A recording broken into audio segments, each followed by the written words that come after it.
We welcome you to hour number 2, live right here on the early line on SportsGrid. It is a Monday morning following Super Bowl Sunday. The Philadelphia Eagles, a Super Bowl champion for the second time in 8 years, the second time in franchise history. A second Lombardi Trophy replica will be placed on Donnie Rightside set in just a few days. We continue our reactions into this second. What was that?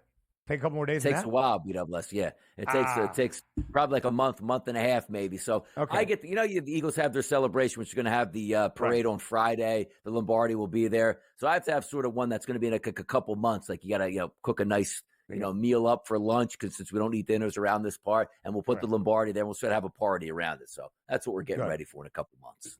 Yeah. Your own personal parade. Maybe it will be a nice day in April or May, and you can go out on the back porch and smoke a stogie like they were doing in the Eagles, in the Eagles locker room last night as well. Donnie, before we continue to move forward, let's look back on the end of this dynastic run for Kansas City. The dynasty very well could continue, but this era, especially in the hunt for history to be the first three-peat champion in the Super Bowl era ever in the National Football League, trying to become the first team ever to win 3 consecutive Lombardi trophies. We put a pin in it now because this run has come to a close. You mentioned it. When Patrick Mahomes was out there in 16 regular season games, Kansas City won 15 of them. You will see the overall record be 17-3, but really with Mahomes as the starter and ending the game, they won 17 of 19. 12 of those 17 by a single score. And, Donnie, there was an idea that certainly at that point, the karmic luck of coming out on that side, often feeling like they were pulling off magical moments to escape with a victory, would catch up to them. It did last night in New Orleans, not snapping a 17-game win streak in single-possession games, but getting absolutely blown out by the Birds. So this era is done, but it seems as though KC will be back. In the overall legacy for Andy Reid in Kansas City, and certainly for Patrick Mahomes, as Tom Brady was up in the booth calling a game that maybe could have changed the entirety of the GOAT debate, how will this loss and the loss in Super Bowl 55 factor into how we view Patrick Mahomes as the greatest to ever do it? It's a great question you bring up, too, because it's hard to get to the Super Bowl, and it's even harder to win it. We understand that. If we equate it to the NBA terms here, LeBron has had a lot of success here. But let's just say you see Patrick Mahomes as the greatest of all time, and he gets back to another Super Bowl, Ben, and they lose it. And they go, oh, well, maybe he doesn't have it, even though he's won multiple Super Bowls. It's unfair, but it is fair in the realm of when you're talking about the greatest of all time. That matters. What's Tom Brady have? 7 rings out of 10 Super Bowls? Was he 7-3, I believe, overall? Lost 2 to the Giants, 1 to the Philadelphia Eagles. So when you line that up, you say, okay, that's the measuring stick. He's got to get to 7, but he can't get to 7 while getting to 14 Super Bowls and go 7-7 because you're graded on once you get to that big game, what's the performance there? Joe Montana doesn't have the most rings in NFL history, but we still talk about him. He went to 4, he won all 4. That's the way you get it done and put yourself out there. What have you done for me lately? Yes, but what have you done for me in that big game? In the overall scope of things now, nothing changes for me for Patrick Mahomes because I think he's going to go down as either the best quarterback of all time or at least the second best, just based on how young he is and what we think is going to happen over the next couple of years. Would it be shocked? Hey, even if he picks up 1 Super Bowl win over the next 5 years, that's still an outrageously crazy good career for Patrick Mahomes. But for me, it doesn't change a lot. It just says, you know what? It might slow the train down, Ben, just a little bit because if he got 3 in a row, and tacked on 4, and he would have won the MVP. It's like, wait a second. Is this guy going to win 6 Super Bowls, 6 MVPs, and have a three-peat here? Then you're already saying, I don't care how many rings Brady has or how many Super Bowls he got to, this guy's the best to ever do it. If Patrick Mahomes would have won last night, he would have had a distinction that Tom Brady could not match. That would be the first quarterback and first team ever to win 3 consecutive Super Bowl championships. They come up short of that. Tom Brady won 3 Lombardi trophies in his first 4 years in the National Football League. Technically first 5, but first 4 full years as a starter. It then took the Pats 9 years to win another, which is what they did in a matchup a couple of years later. So, again, Tom Brady with the longevity has 7 Super Bowl championships, 7 Super Bowl rings. But I believe the age was 37, and then Tom won 4 after that age because he played 22 seasons in the National Football League and was fully healthy for 2 decades of that. So that will be the next test for Patrick Mahomes. But at 29 years old, we know the longevity and at least many more chances of contending for that Lombardi Trophy are going to be there in Kansas City. But this dynastic run, this hunt for history in 3 consecutive Super Bowls now comes to a close. Let's talk about the actual wagers that you could have had to make some money in the final football game of the season. Jalen Hurts to hit Pater, a -120 number at close. Second best price, only behind Saquon Barkley, who did not score. He was the first touchdown scorer of the game. A.J. Brown scored for Philadelphia. He has scored in each of his 2 Super Bowl appearances with the Birds. Devontae Smith scoring the first ever touchdown, receiving or rushing, by an Alabama player in Super Bowl history, at least drafted out of Alabama in the National Football League. And how about on his 22nd birthday, Cooper DeJean capping off an incredible rookie season, his first career INT in his time in the National Football League, taking it back to the house, put Philadelphia up 17-0 early in that opening half. Sure, the Chiefs scored a couple of touchdowns in the final 15 and a half minutes of regulation, but again, the story really on the Eagles' side. Yes, and by the way, Cooper DeJean, I believe, was somewhere around 250 to 1 to be the MVP of the Super Bowl. After that pick 6 here, you realize it might be a blowout, and you don't need to get big quarterback play or big running back play. He was certainly in the mix, but you are looking at my 2 favorite guys to score a touchdown initially. One of those was A.J. Brown. I bet that yesterday, one of my favorite bets, plus 180. I did like Jalen Hurts to score a touchdown, minus 115 as it was for the most part of last week. Didn't end up betting that, but also thought on the other side, Kareem Hunt, who didn't score, would have been a factor in that game, but that game was so out of whack, there was no way they were running the football late in that game on the goal line. So you do see some of the usual suspects that if you're just betting a game, but the big one missing there, right? Saquon Barkley overall. 109.5 as his prop here, doesn't go near that. Most people probably had him in some sort of touchdown parlay to find the end zone. I thought he would have done that as well. But for me, looking at A.J. Brown as my favorite at plus 180, that was the one I was really happy with cashing in, and away we go. But the other price points there, Xavier Worthy, probably expectations there. Yes, DeAndre Hopkins woke up finally and scored a touchdown. But in a runaway game, the running backs really weren't too involved in the overall scoring there. That's very true. Xavier Worthy, perhaps the only bright spot, silver lining for KC last night, mostly in garbage time, but still 8 grabs on 8 targets for 157 yards and 2 touchdowns. I believe it is now for the 7th time in the last 11 Super Bowls we have a player, at least one player in a Super Bowl, to score multiple times. The rookie wide receiver in the speedster out of Texas, putting that on full display last night. Donnie, perhaps because of the game script, but also because of Philadelphia's front, the Chiefs had just 11 carries as a team for 49 yards in total. Mahomes, 4 runs for 25 yards, the fewest yards he has had on the ground ever in his Super Bowl career. 3 carries for 9 yards for Kareem Hunt, 3 carries for 7 yards for Isaiah Pacheco. Part of that is because Kansas City was basically trailing all game long and for a majority of the game by multiple scores, but that was just kind of crazy to see, and we thought it would be a big component of the game. Could Kansas City have success on the ground to keep pace with Philadelphia? That was not the case last night. A couple final thoughts on the Super Bowl, but the NFL offseason is here, and it is not slow to start. Next.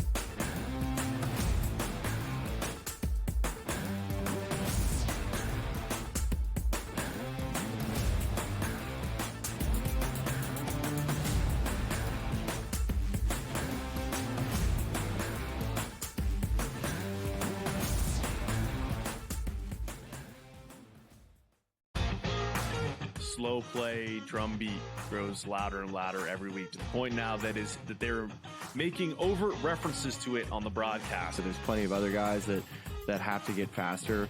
Tom definitely is more deliberate in his conversations. Always has been since he's been on tour. I just think about Joe Scavern when those two started working together, how their conversations always seem to just keep on going and going. The Smiley Show, only on SportsGrid. I can't take Boston at minus 110. I don't see the value in it, right? You're getting minus money. If Boston were to turn around and become even money or a plus 105 or plus 110, yeah, I can understand you want to take that. So because of the value at 5.5 to 1, I got to like the Knicks and their chances of coming out of the East. Betting above the rim, only on SportsGrid. In a short format tournament like this, like the Olympics, now this is even smaller, only 4 teams, who's got the best goaltending? You're talking 3 round robin games and then a knockout with 4 teams. So you're playing 5 games. I'm not sold yet, Mike, on the USA stuff, on the merch, but I think I'm sold on the USA at least being in the final. Only on SportsGrid. Patino himself, in a clip that we just played, said basically the stats are not backing up the team's wins. St. John's is offensive glass. That's where a lot of opportunities for St. John's came from. St. John's does not shoot the basketball well. It might even be fair to say they shoot it poorly. They were 3 of 16 from deep last night. But it doesn't seem to matter to them. Newswire. Only on SportsGrid.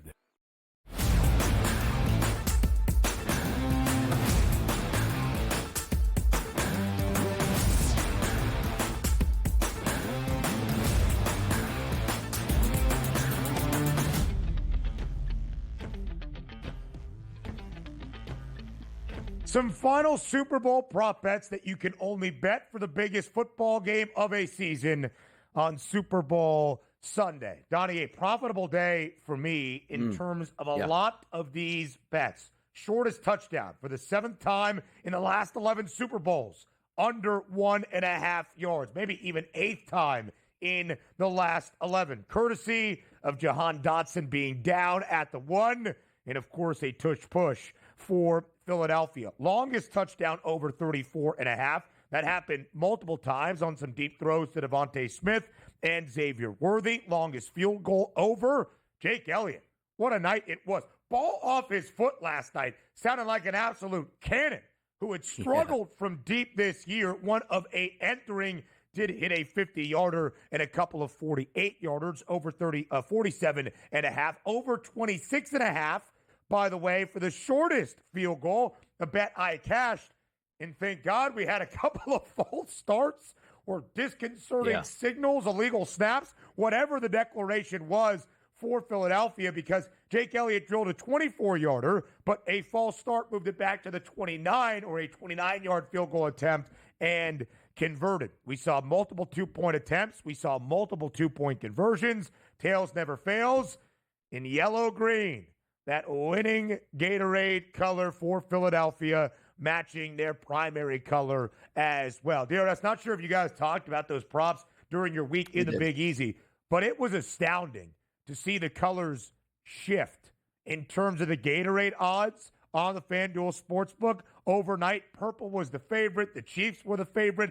They had been using purple as their Gatorade color the last 2 Lombardi Trophy wins, and then quickly flipped to yellow-green, maybe an indication the Eagles would be on the right side as the shortest price. Yeah, it's pretty funny. We talked about that prop, specifically with the Gatorade, and Joe Lisi's cap was he thinks it's going to be clear because Andy Reid said that he wants to look good on the podium once they win the 3rd Super Bowl. So that was his handicap on the clear, which obviously didn't come in because the Eagles won and ended up being lime green. But also, how about the longest kick there? And also, Jake Elliott. Is he one of the best postseason kickers in history? Only has 1 total miss in his career in the postseason, which was against Washington from 54 yards. But in the Super Bowl, has made clutch kick after clutch kick. Understand this, too.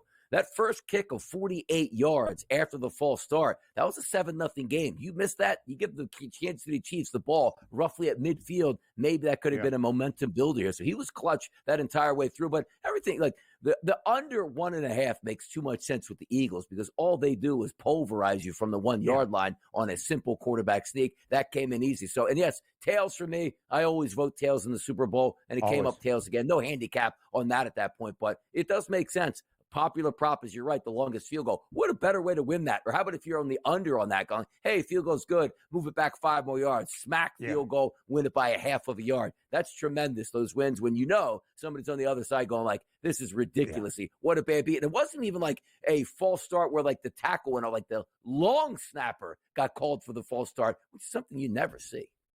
Couple of changing prices early. Jahan Dotson down. If you had his number to score or maybe even the first touchdown, boy, you hate that immediate replay assist. But for me, Jalen Hurts at plus 600 to be the first touchdown scorer in Super Bowl 59 because of that exact idea that the Eagles would get down to the 2 or 1 yard line and use the brotherly shove. Oh, man, did I absolutely love it. Jake Elliott. His points prop for the game, 6.5. He finished with 16. He had missed 3 extra points already in the playoff run for Philadelphia. Perfect last night. Perfect in his field goal tries as well. 4 for 4. Was 1 of 8 from 50-plus this year. Hit a 50-yarder last night. Harrison Butker did not attempt a single kick, extra point or otherwise. He had the higher points prop from a kicker perspective at 7.5. Entering. Maybe if you were up in the Great White North with our friends up in Canada on FanDuel, you had you had plenty more options in terms of the halftime show, special appearances for song for Kendrick Lamar. Donnie Rightside, did you like the halftime show last night inside the Superdome? That was brutal. And like I sent a tweet out last night. Imagine if you are a football fan, but you don't have a kinship here to the Chiefs and or the Eagles. And let's just say you did have a kinship to the Kansas City Chiefs. That wasn't a great game. So if I'm the casual fan, I look at them like commercials, absolutely nothing stood out. Halftime show, brutal. Game itself, brutal. I want to see what the ratings for this Super Bowl actually are when it's all said to be. High in the Philadelphia area, absolutely. But people are heading for the exits at halftime. And for me, and I'm actually happy here because I get stressed out during Eagles games, as you know, Ben. I really enjoyed the Rihanna performance a couple years ago with the Eagles with a 10-point lead. Then the Eagles collapsed in the second half. But this one, I had no interest in Kendrick Lamar. Took the pup up and down the street here for a quick walk, and the neighborhood was on fire at the half. So apparently they had the same ideas as me. Why watch this halftime show? We could party in the streets and yell and scream as much as we want. Then you go back in for the second half. So Kendrick Lamar, for me, actually a good performance because I didn't want to watch it, didn't miss anything, walked the dogs, and the Eagles won. So maybe it was a good halftime show. I thought it was fantastic. The inclusion of Samuel L. Jackson, a great performer. Serena Williams out there doing the crip walk. Listen, the Chiefs lost bad. Patrick Mahomes had a tough night for his career legacy. Nobody down worse than Drake right now in the generational run that not like us and Kendrick has had in the last 4, 5, 6 months on full center stage in New Orleans at a Super Bowl. Just to note, last year's Super Bowl was a record between the Chiefs and the Niners in terms of TV viewership.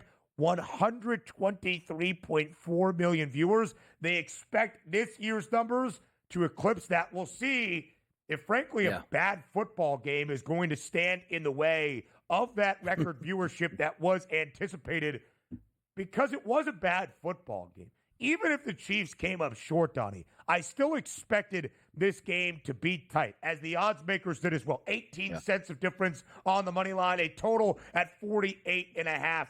It was anything but. It was a poor football game in our final one of the season.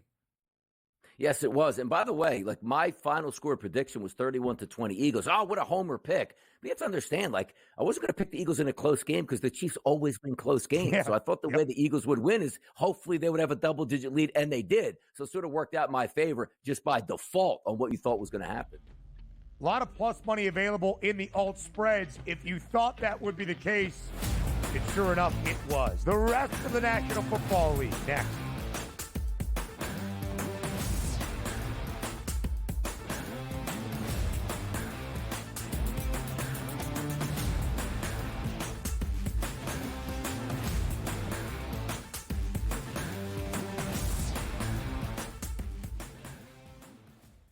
There is going to be an energy to game time decisions that you will feel night in and night out. We're going to go through every single thing, and I've got a great team behind me that's going to help me get the job done. I want this to be the place that people come to. We are going to hit every single one of those markets that you need to know about. There is not going to be a better place, I promise you, than Game Time Decisions. We will have everything at our disposal, and we will use that to our advantage. I'm Kevin Walsh. Tune into Game Time Decisions from 6 to 8 p.m. Eastern on SportsGrid.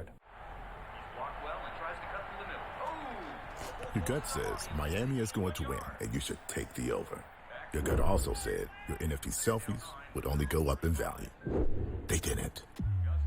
But your head is on SportsGrid and knows the QB is in concussion protocol. The backup has a 45 QBR against the zone coverage. The New York D has the most sacks in the league. So yeah, trust your head. It's smarter to be on SportsGrid. The two guys that can do it all. Too much electricity this morning. This is a good time. We're having a lot of fun. I had to do a triple take. Ka-ching! Why? Because of parity. I didn't mean to offend. Yeah, it's not going to happen. Load management is a dirty word. Let him rip. You know what?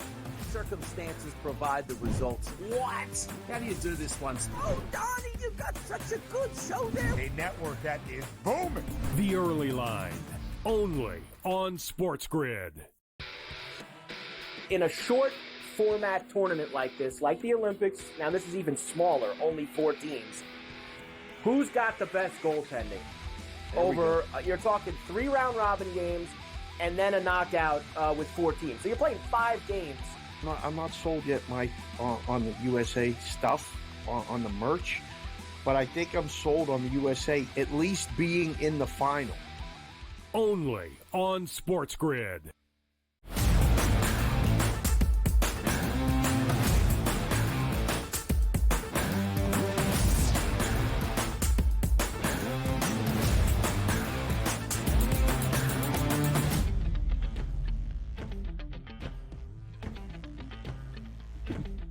Live right here on the Early Line, the 2024 NFL season now officially in the books. The Philadelphia Eagles, a Super Bowl champion in Super Bowl 59 in the Big Easy. We will continue to celebrate Philadelphia, the pinnacle of the sport achieved by the Eagles.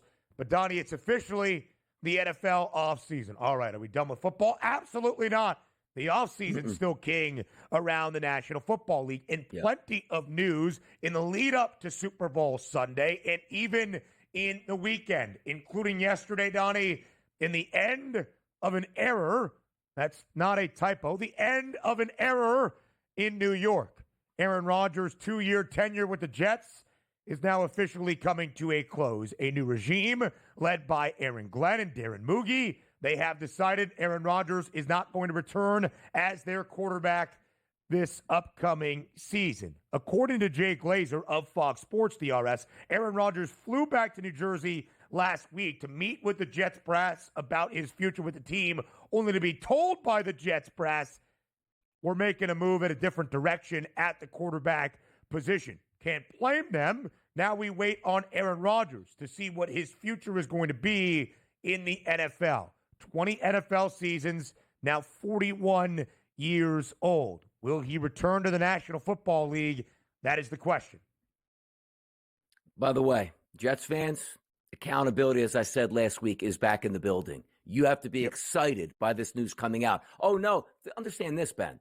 The Jets don't even know who their quarterback is going to be next year, but they know it can't be Aaron Rodgers. And I said when the new GM comes in and the coach comes in, Woody Johnson saying, like, oh, absolutely, if they want him back, he'll be back. The fact that they were able to get in the room together and say, we can't, I know you paid this guy a lot of money. We're going to eat a lot of dead cap space, but let me build this foundation here. We can't go another year and have Aaron Rodgers sidetrack so many things in the locker room or try to talk to Woody Johnson over the general manager or head coach's head here. This shows me that Aaron Glenn understands what it takes to build a football team from the ground up, and he's going to do that. Yes, it's going to hurt the team because you're going to eat $50 to $60 million in dead cap space. But the sign of a new coach coming in going like, I don't care who my quarterback is. The record, who cares what it will be? Let me build this thing into a winning organization. Jets fans, as I said, congratulations. You're on the path to success now, and it starts immediately. DRS, more than likely, you saw it there, a June 1st designation, meaning if you are cut after June 1st, the dead cap hit and what it costs your team annually is going to be less. You are still on the hook for what the remainder of the contract is owed out. Around $49 million estimated for Aaron Rodgers, but only $14 million of a dead cap hit for 2025 if Aaron Rodgers is released after June 1st, which would be the plan. Now, Aaron Rodgers for himself, does he want to come back to the football? Does he want to come back to the National Football League? Return somewhere else or retire, DRS? What do you think will be the selection?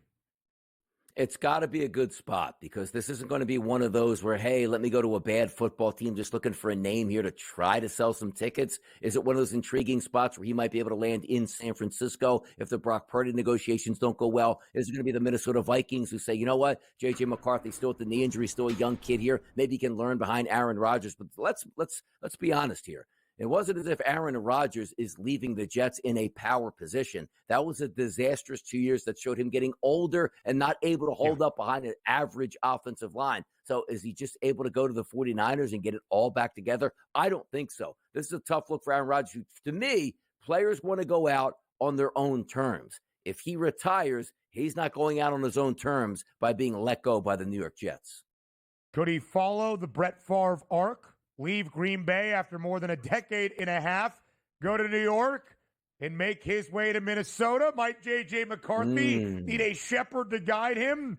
That we shall see. But, Donnie, to your point, it was never successful during his Jets tenure. 4 offensive snaps into his first year in 2023, a ruptured left Achilles. And in this year as a full starter, never had success. The New York Jets only winning 5 games. He was not the MVP winner back-to-back that we saw in 2020 and 2021. He looked like a 40-plus-year-old quarterback. We'll see what his prospects are around the NFL if he decides to even return. I think, as Jay Glazer mentioned in his report, or his scoopage, if you will, that Aaron Rodgers flying to New York to meet with the Jets could be an indication he still wants to lace him up and play. We shall see. More news around the NFL, including in San Francisco with Deebo Samuel. We'll talk about that up next here on the Early Line.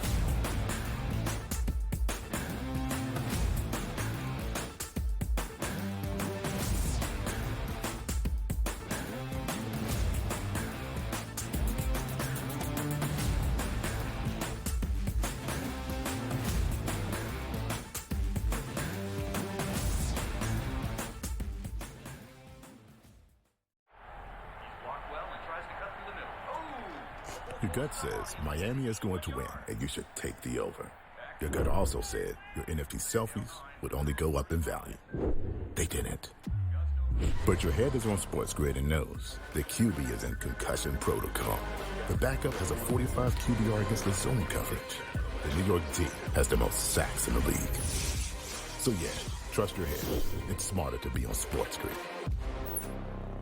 Anyone that's been to a sporting event, the atmosphere before a game, I think Game Time Decisions has that same exact atmosphere. This is our arena. This is what we do. There is going to be an energy to Game Time Decisions that you will feel night in and night out. The excitement you get when you lock your bets in, when you're figuring out what you want to do, we can zone in on the biggest games each night. I want this to be the place that people come to before the games start so they feel as ready as possible to lock in their cards. We are going to hit every single one of those markets that you need to know about. We're going to go through every single thing, and I've got a great team behind me that's going to help me get the job done. There is not going to be a better place, I promise you, than Game Time Decisions to get that new information, react to it, and be able to then bet accordingly. We will have everything at our disposal, and we will use that to our advantage. I'm Kevin Walsh. Tune into Game Time Decisions from 6 to 8 p.m. Eastern on SportsGrid. The two guys that can do it all. Too much electricity this morning. This is a good time. We're having a lot of fun. I had to do a triple take. Ka-ching! Why? Because of parity. I didn't mean to offend. Yeah, it's not going to happen. Load management is a dirty word. Let him rip. You know what? circumstances provide the results. What? How do you do this one? Oh, Donnie, you've got such a good show there. A network that is booming. The Early Line, only on SportsGrid.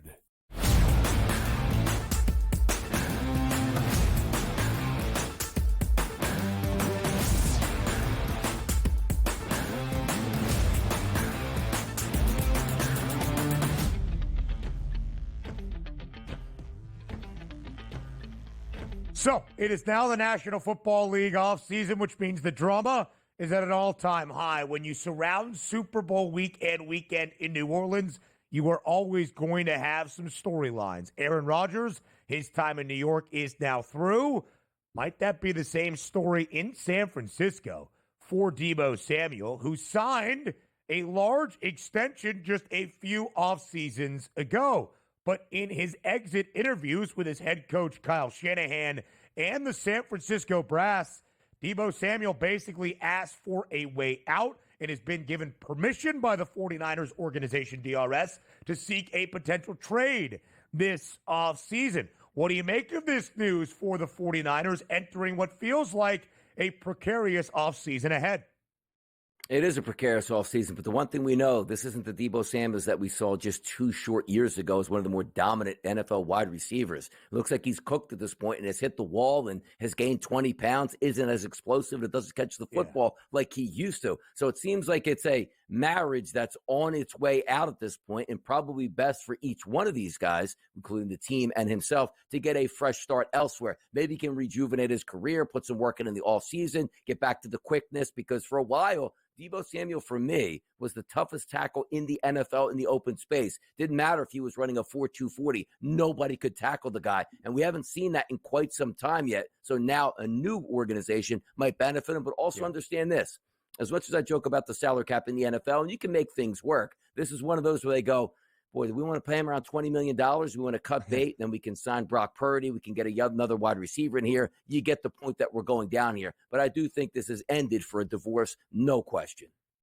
Yeah, I think so as well. It will be interesting to see what the Niners can get back in return for Deebo Samuel, who, again, in the 2022 offseason, so now 2 years ago, signed a 3-year, $71 million extension through the end of this season, due nearly $17.5 million in the 2025 NFL campaign. It was a disastrous season for San Francisco, who entered 2024 as the Super Bowl favorites, despite coming up short in the most recent Super Bowl in Sin City against the Kansas City Chiefs. And a lot of that was because of gruesome injuries on both sides of the football all year long for the 49ers, unable to remain healthy, losing Brandon Ayuk early. Christian McCaffrey was rarely healthy. George Kittle dealing with his own injury issues throughout the season. But you know who really didn't? Deebo Samuel. He missed a game or two earlier in the year. But Donnie, when we were wondering what was happening with the 49ers offensively and a guy who could step up to get the Niners back on track, we kept saying, where is the ghost of Deebo Samuel? You look at the numbers, not a terrible year, 93 total touches for a guy that is both great as a receiver, and, of course, you get the football in his hands on the ground. Over 806 scrimmage yards, only 4 total touchdowns. I'm not sure what the return is for Deebo Samuel at this stage of his career. Back in 2022, 2023, you would think a first-rounder, if not a couple of early-round draft picks, get like a day 3 guy back to San Fran, you might have yourself a deal. No, you're right about that. I'm just like, look at the 49ers season. Like, they draft a rookie in the draft in his first round as a wide receiver. He ends up getting shot, and this is a lot of the season. Brandon Ayuk blows his knee out as a wide receiver. Christian McCaffrey barely plays this year, it felt like. And Deebo Samuel has 4 total touchdowns here. Like, he should have been eating all over the place saying, I can't even handle the workload that this team has given me at this point. So to see him with 93 touches and 4 total touchdowns and supposed to be the focal point of that offense with all that injuries, that's how disappointing a season it was for Deebo Samuel. And I don't know if you just get it back. Like, how many times we say, like, hey, look, guy looks like he's cooked, and what a year he has the next year. No, it usually stays on that same trajectory downward as opposed to going up. Donnie, did you see him walking around Radio Row inside the convention center in the Big Easy last week? Clean and green. He was looking clean and green. Yes, he was. First off, wearing the A.J. Brown jersey is ridiculous for a guy in Deebo Samuel that almost single-handedly, after the 2022 NFC Championship game, said that if Brock Purdy was healthy, we beat you guys in your own home stadium. Yeah, right, bro. They're trying to make that a rivalry. To wear the Eagles Kelly Green jersey was crazy, but just to wear something over what looked like he'd been enjoying some beignets and some gumbo down there in the Bayou DRS. Yeah. Oh, boy. Shrimp po' boys all over the place. By the way, we did have some nice fare and a couple interviews down there, Ben, where we got to have some cuisine on air live. So, yeah, he might have been doing that same thing just times 10 for what we were doing. I mean, listen, it looked like he enjoyed himself in the Big Easy. It is one of the great party cities in this country. A lot of people, I'm sure, having a ton of fun. DRS, 7 head coaching vacancies in the National Football League at a stage of this offseason.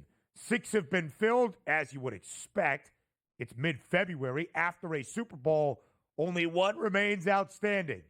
That's officially as of right now because it has been expected for the last 2-3 weeks, and we expect it to become official at some point here in the next few hours, few days this week. Eagles offensive coordinator Kellen Moore is expected to become the New Orleans Saints head coach, barring any unexpected developments. This a report officially on Saturday night from Adam Schefter. But, Donnie, it's really what we have known for the last 2.5 weeks or so. Kellen Moore will get his first head coaching job, will remain in New Orleans, trying to resurrect this Saints offense into 2025 and beyond. It's not a great job in New Orleans, but understand this. When you could walk into that room and flash that ring and say, you guys want to be great on offense, see what I just did? I can sell that to my organization. And it was the worst kept secret over the past week and a half where everybody was bowing out for the job except for Kellen Moore. And it's a shame because we always talk about the timeline, the way the NFL offseason moves. There should be a moratorium where the end of the season to the Super Bowl, nobody can hire anybody to give everybody a fair chance at that point, because the shame of it is the Philadelphia Eagles, who probably would attract the best and the brightest to say, boy, you want to take over Kellen Moore, you put in 1 good year, you'll probably be a head coach as well. Everybody's already been hired. The Eagles, who went to the Super Bowl 2 years ago, lost their offensive and defensive coordinators. You saw that turned out. They were a mess on offense and defense the following season before righting the ship by getting the great Vic Fangio, and it's certainly a proven product in Kellen Moore. But for Kellen, I can't fault you. When there's 1 of 32 jobs open, you'd never had a head coaching job before, strike while the iron's hot. He did that. Bobby Slowick wasn't able to do that. Ben Johnson was able to do that. But hopefully he gets a pretty clean track there down in New Orleans. But being a conquering hero now, winning in New Orleans the Super Bowl, then becoming the Saints head coach, they're probably pretty happy down there, Ben. Listen, again, it is not a great situation. Mickey Loomis has been the general manager for a very long time. A lot of people around the Saints organization, not in it, but around it, think that needs to change to try to guide a new direction in the Big Easy. Kellen Moore is 36 years old, turns 37 this summer. First-time head coach and a genius offensive mind in his young career as a coach around the NFL. But, Donnie, for Philadelphia, now the second time playing in a Super Bowl in the last 3 years, this time winning a Super Bowl and having to replace coordinators after 2022. Both Shane Steichen and Jonathan Gannon depart for head coaching jobs. Now Kellen Moore becomes the head coach in New Orleans. They will have to fill the OC spot in Philly. But you would expect Vic Fangio, who is maybe the mastermind of all of this team's success in the history we saw out of the Eagles, would remain there as the defensive coordinator. Yes, and the good part about that is, which is what the Kansas City Chiefs been able to get away with, having one of the best defensive coordinators in football never get looked at for a head coaching job because maybe they think he's a little bit too old. Vic Fangio actually is old, just like Jim Johnson was old in Philadelphia, but never getting that look. The Eagles are going to be a big winner because Vic Fangio is probably not going to get a head coaching job, and he's probably just fine with that. So at least you have stability on the defensive side now where you don't lose both your offensive and defensive coordinators. Nearly 70 years old, Vic Fangio, but still one of the brightest defensive minds, as was put on full display last night inside the Superdome. That should be some great congruency for Philadelphia entering 2025. So what about 2025? The Super Bowl 60 odds. Next.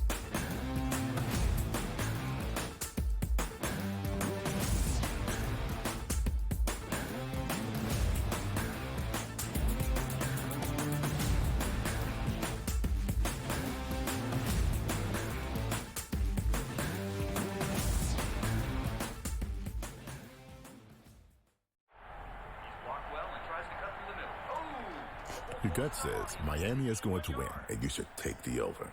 Your gut also said your NFT selfies would only go up in value. They didn't. But your head is on SportsGrid and knows the QB is in concussion protocol. The backup has a 45 QBR against the zone coverage.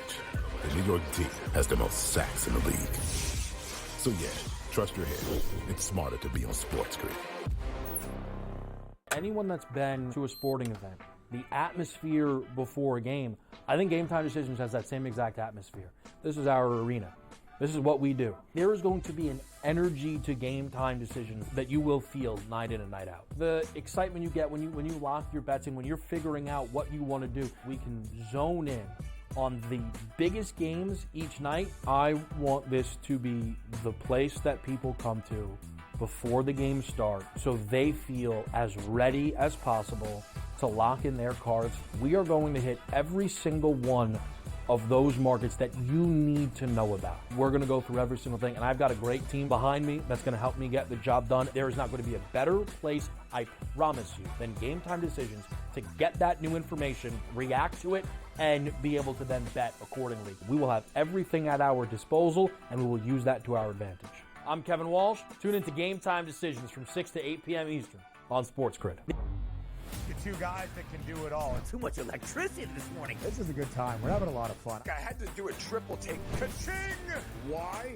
Because of parity. I didn't mean to offend. Yeah, it's not going to happen. Load management is a dirty word. Let him rip. You know what? Circumstances provide the results. What? How do you do this once? Oh, Donnie, you got such a good show there. A network that is booming. The Early Line, only on SportsGrid.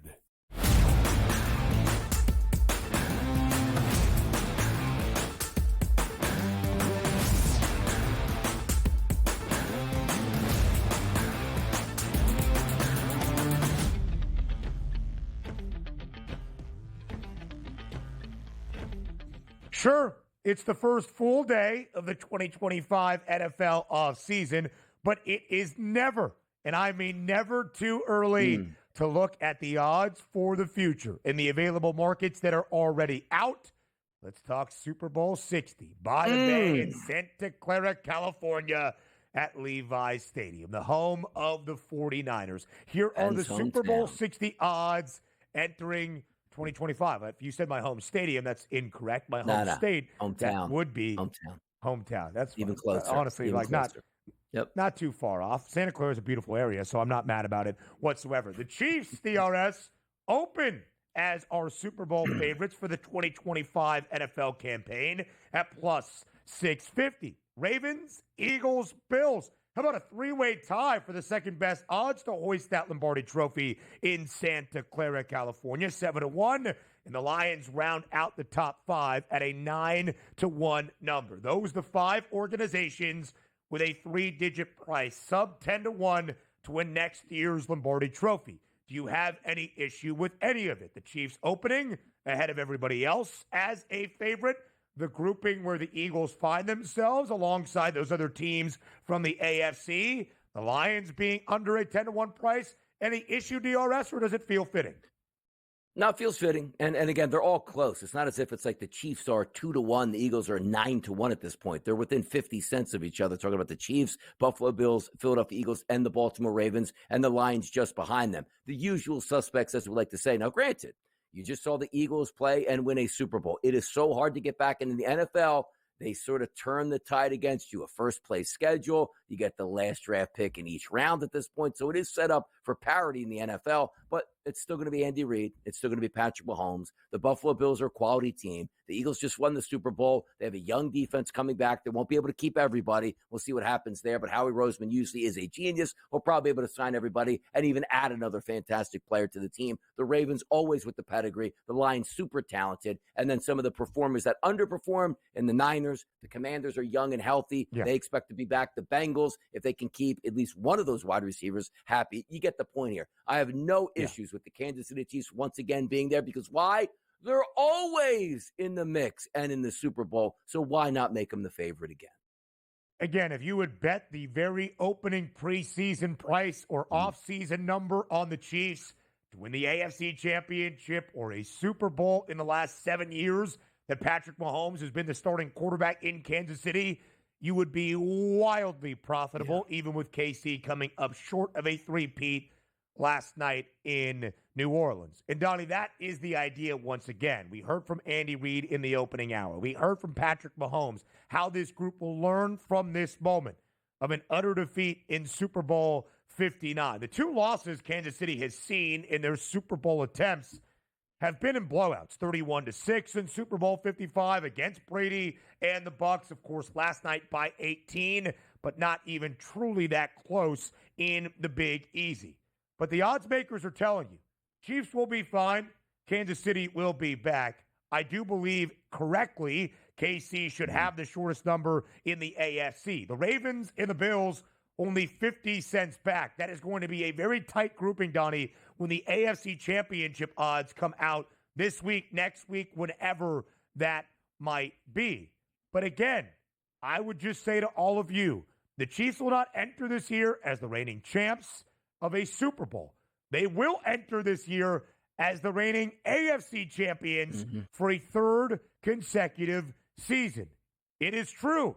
They can look pedestrian. They can look poor. They can be knocked off their perch in a big way, as we saw Philadelphia do last night.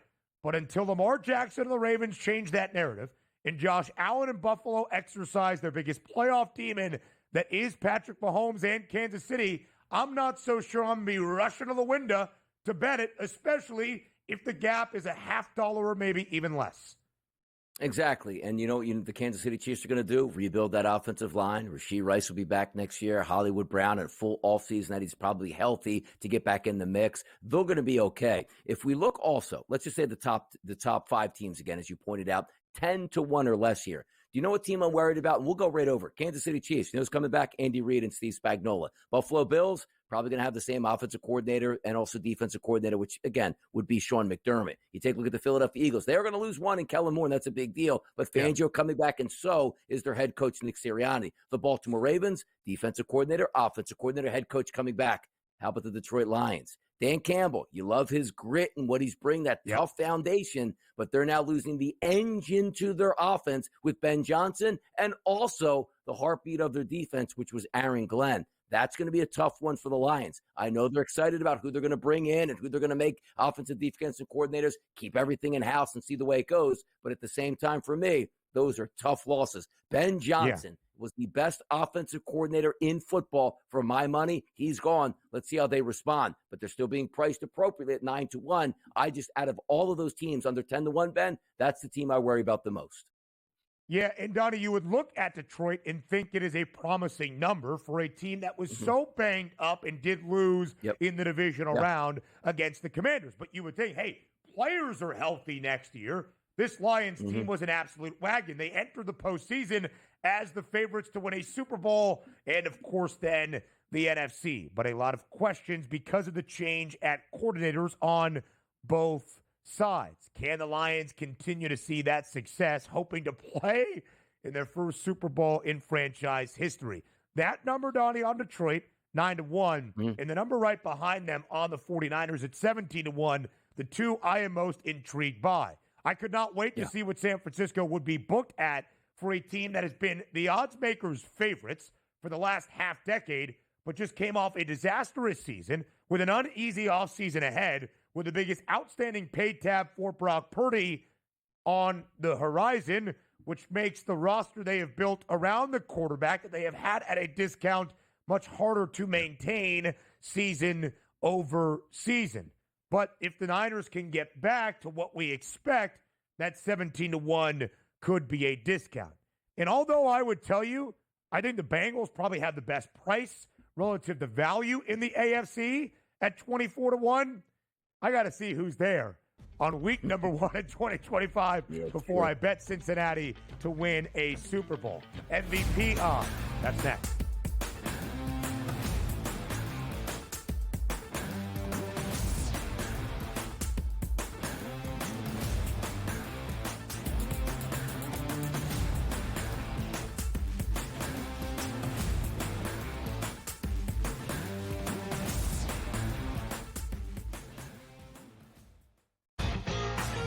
slow play drumbeat grows louder and louder every week, to the point now that they're making overt references to it on the broadcast. So there's plenty of other guys that have to get faster.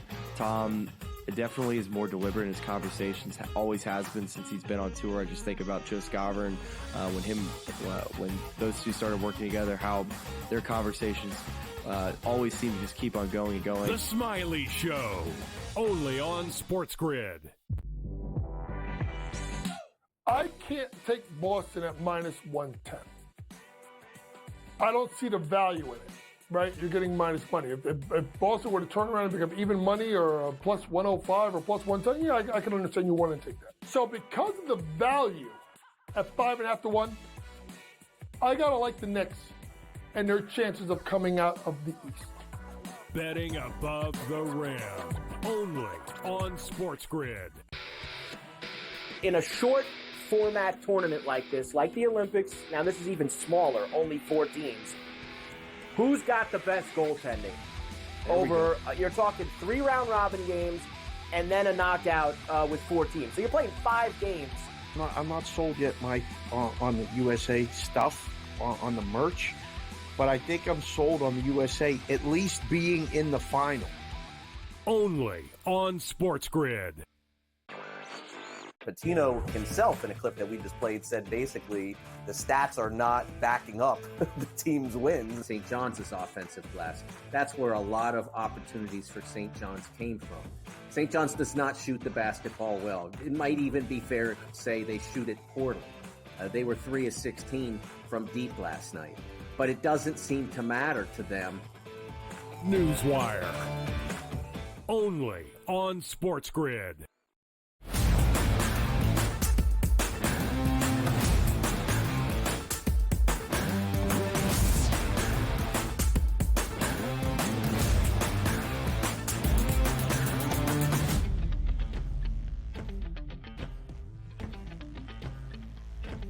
The Super Bowl 60 odds for 2025. How about the individual honor in the 2025 NFL MVP odds? DRS, we were not together, of course, on Friday, the day following the NFL Honor Show on Thursday that crowned Josh Allen the NFL MVP winner in 2024 in a very tightly contested race against Lamar Jackson.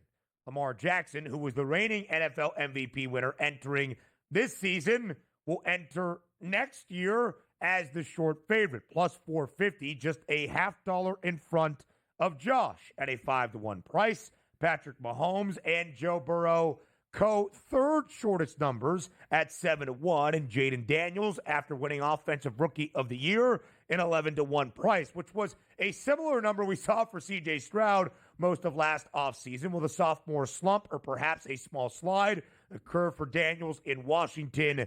That remains to be seen.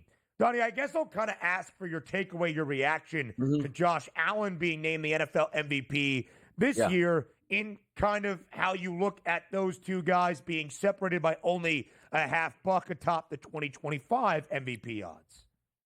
You know what's interesting about this, too, because I sort of use this equation. It's almost a shame that the AP vote bank came out before the actual vote for who was going to win MVP, because it sort of swung the scales. Let's just go back to that day, and let's just say the NFL Players Association and or AP, whoever voted on it, said, you know what, it is Josh Allen. And then Josh Allen got the MVP. I don't think anybody would have cared all that much. Like, oh, that's just the way it is. But I think it skewed the thought process. And for me, both of the guys deserving to be MVPs. Josh Allen, I thought, got a little bit of a snub down the stretch because, number one, he put his big numbers up, let's just say 3/4 of the season. The final couple games of the year, he played in some really bad weather conditions. And also, in the last game of the year, Baltimore did play their starters, picked up a victory. Josh Allen did a quick cameo, so you saw the numbers were skewed in the direction late in the year for Lamar Jackson. But I didn't have a big-time issue. If I'm asking MVP, here's the problem with it. It's like comeback player of the year.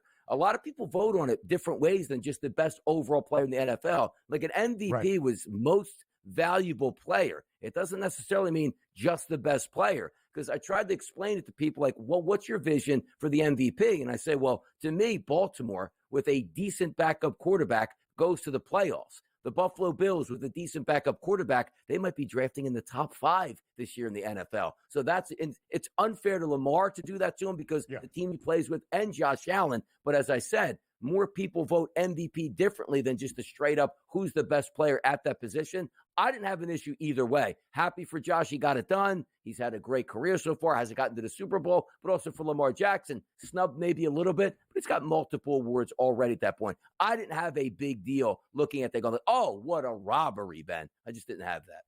It is a narrative award. And Lamar Jackson's stats this year were better than the stats he had when he won the MVP award, based on the narrative the Ravens were the best team in the NFL in 2023. Perhaps the narrative of voter fatigue.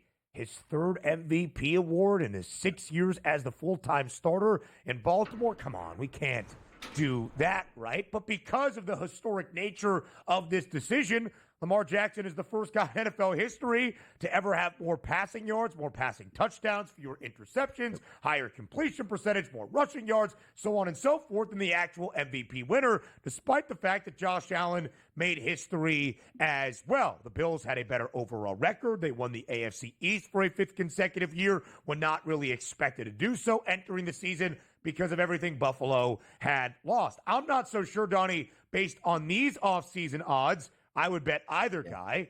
I'm not so sure I bet Patrick Mahomes. Maybe he comes out with some vengeance. He did win the award in 2022, the last time the Chiefs did not win a Super Bowl that ensuing season.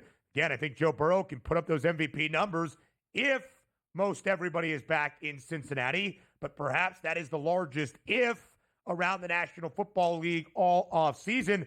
How about the guy that just won Super Bowl MVP and outdueled Mahomes for a 2nd consecutive Super Bowl in Jalen Hurts? If he can keep those numbers consistent throughout a regular season, I think there is some value on Hurts at a 22-1 number.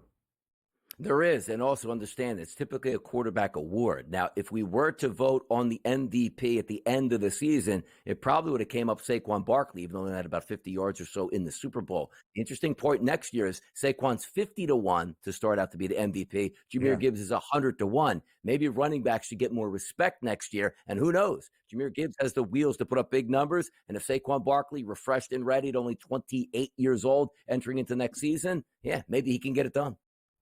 The resurgence of the running back, a big story in 2024. Hour number 3, our third and final. That's next.